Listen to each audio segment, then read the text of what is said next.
Ginawa mo ang pinakamasamang gawain na hindi gagawin ng sino mang panadero kailanman.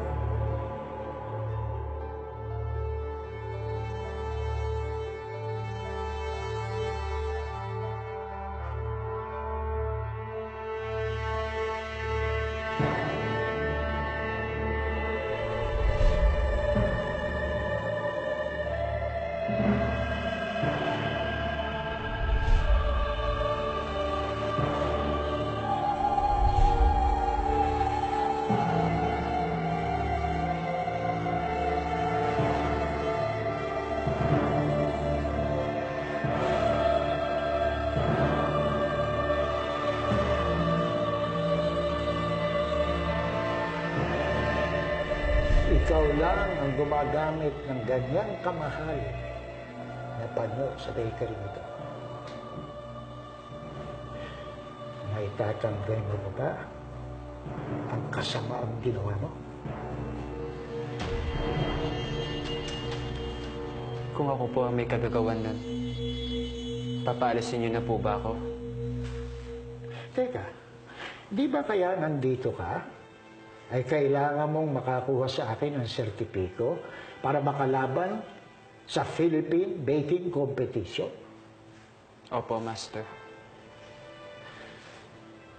Naalala mo ba na para ka manalo doon, kailangan mong makakuha sa akin ng 3 pagsusulit? Hindi ko po nakakalimutan. Kung ganon, bakit tinatanong mo pa kung paalisin kita rito? Hindi ka makakalis dito, mananatili ka rito hanggang matuloy ang pagsusulit. Maraming salamat po, Master. Pero, kukuha ka ng pagsusulit pagkatapos ng 2 taon. 2 taon? Akala ko ba ang usapan 1 taon lang po? Yan ang parusa mo sa kabalbalang ginawa mo rito at sa pagdatamay mo ng mga ibang tao rito. Kung hindi ka makakatagal ng 2 taon, pwede ka umalis. Hindi kita pipigilan.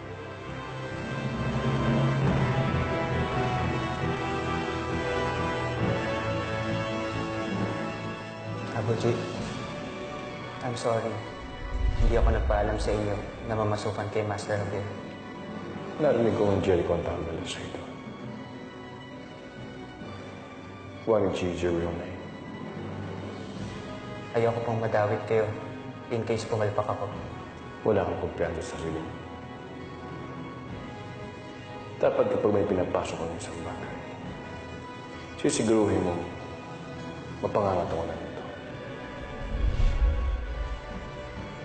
Hindi ako ganun kadaling sumubok, Master. 2 taon, ibibigay ko sa iyo ang hinihingi mong 2 taon.